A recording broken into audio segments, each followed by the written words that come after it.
अस्सलाम वालेकुम नाजरीन आज की इस वीडियो में हम बात करेंगे ड्रामा अर्तुगरुल गाजी के सीज़न 4 की एपिसोड नंबर 2 के बारे में। उम्मीद करता हूँ आप दोस्तों को आज का एपिसोड ज़रूर पसंद आएगा, तो चलिए शुरू करते हैं।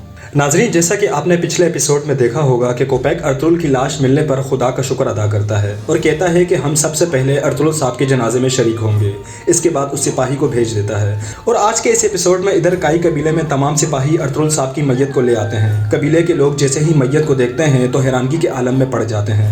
बामसी चूँकि ज़ख्मी होता है, मगर जब इसकी नज़र मैयत पर पड़ती है एक पल के लिए उसके होश उड़ जाते हैं। उसे समझ नहीं आ रही होती कि यह किसकी मैयत है और हफ्सा के रोकने के बावजूद भी वो दौड़कर मैयत के पास आता है। लोगों के लाख दफ़ा मरने करने के बावजूद भी वो मैयत को देखने का इसरार करता है। अम्मा हाइमा, हलीमा सुल्तान और असलहान खातून भी अपने जज्बात पर काबू नहीं रख पाती और खूब धाड़े मार मार कर रोती हैं। एक मातम की सी फिजा बन जाती है। बामसी भी अपने आप को तसल्लियाँ देने की कोशिश करता है कि ये अर्तुगरुल साहब नहीं हो सकते। हर किसी को कहता है कि ये अर्तुगरुल साहब नहीं हो सकते। किसी को यकीन नहीं आ रहा होता कि एक शेर दिल और मर्द मुजाहिद, बहादुर के बहादुर, दिलों के बादशाह अर्तुगरुल साहब हमें ऐसे छोड़कर नहीं जा सकते। देखते ही देखते ओताक के सामने पूरा हुजूम जमा हो जाता है। बहुत ही भयानक और दिल दहला देने वाला मंजर होता है। काई कबीले की उम्मीदें, उनके हौसले सब पस्त होना शुरू हो जाते हैं कि इसी दौरान तुर्गुत अपने सिपाहियों के हमरा सुल्तान अलाउद्दीन के हुक्म से वापसी आ जाता है। तो बामसी अर्तुगरुल साहब की मैयत को देखकर कहता है कि हाय मेरे भाई, मैं अपने आप को एक सिपाही कहता हूँ और आपकी हिफाजत ना कर सका।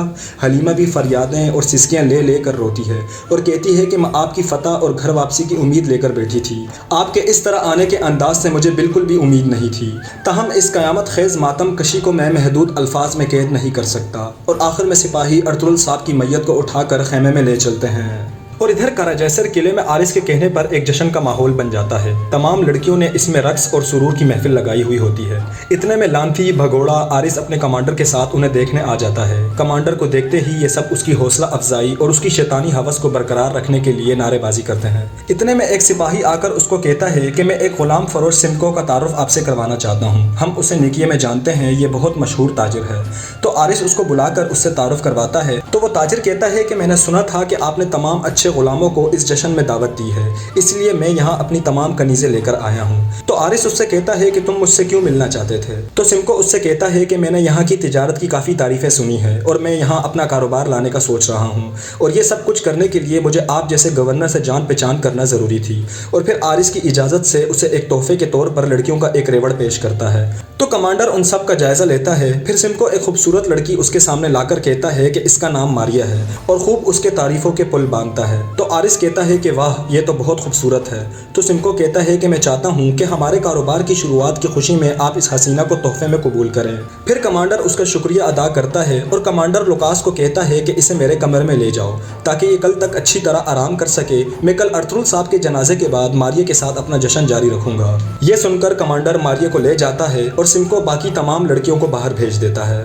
और इधर काई कबीले के शिफा खाने में बामसी और आर्तुग भाई जख्मी हालत में पड़े होते हैं। उनके साथ गुंगुत, सफदर, तुर्गुत बैठे रो रहे होते हैं। तो अब्दुर्रहमान कहता है कि वक्त आ गया है कि हम अपनी तलवारें थामें। तो तुर्गुत कहता है कि अब इंतकाम लिए बगैर हम कोई और काम नहीं करेंगे, हत्ता कि सांस लेना भी हम सब पर हराम है। अर्तुगरुल साहब के चले जाने के बाद अब हमारी जानें कुर्बान करने का वक्त आ गया है। और पास ही खेमे में अर्तुगरुल साहब की मैयत के पास बैठे दुनदार को हाइमा खातून कहती हैं कि आज के बाद अपने कबीले की हिफाजत करना और अपने भाई का इंतकाम लेना अब तुम्हारी जिम्मेदारी है और सरदारी के लिए जिरगा ज़्यादा से ज़्यादा कल तक बुला लेना चाहिए। इतने में गुंदुस खेमे में दाखिल हो जाता है और अपने बाबा की मौत का दुख का इजहार करता है। तो हाइमा खातून उससे प्यार वगैरह करती है।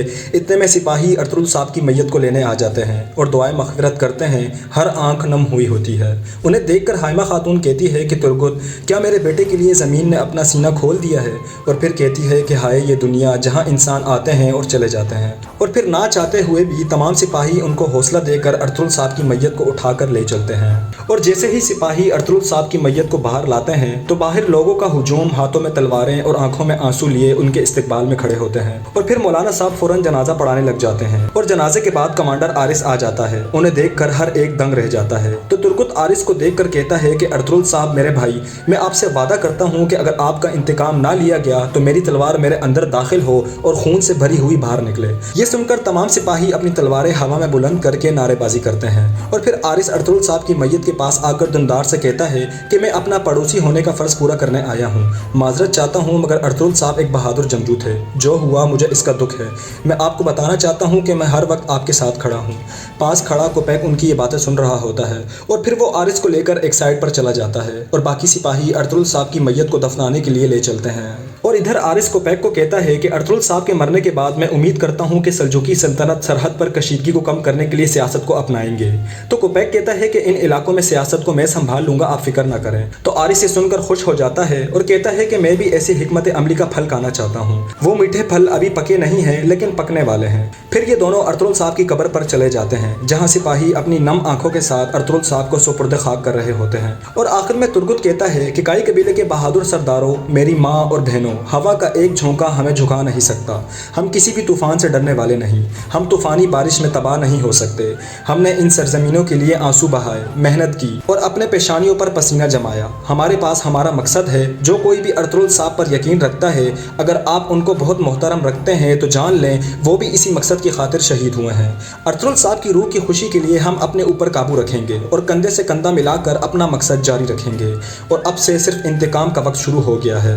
और फिर तमाम सिपाही अल्लाह अकबर के नारे बुलंद करना शुरू कर देते हैं।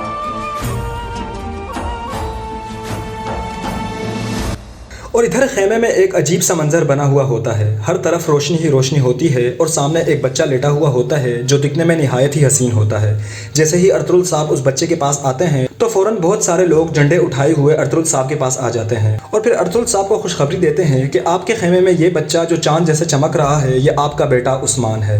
इसकी तलवार इंसाफ के लिए बुलंद हो, दुनिया को फतह करने में अपनी मिसाल आप बने। और फिर कहते हैं कि अर्तुगरुल साहब, आपका बेटा ही रियासत कायम करेगा, उसकी चाबी आपके हाथों में है। सबसे पहले तो आपने इन ज़मीनों पर जिंदा रहना है ताकि अमन कायम रह सके, फिर आप अपने बेटे उस्मान से मिलेंगे। तो अर्तुगरुल साहब कहते हैं कि मैं कसम खाकर कहता हूँ कि मैं खुद को इन तीरों कमानों के साथ जोड़े रखूँगा।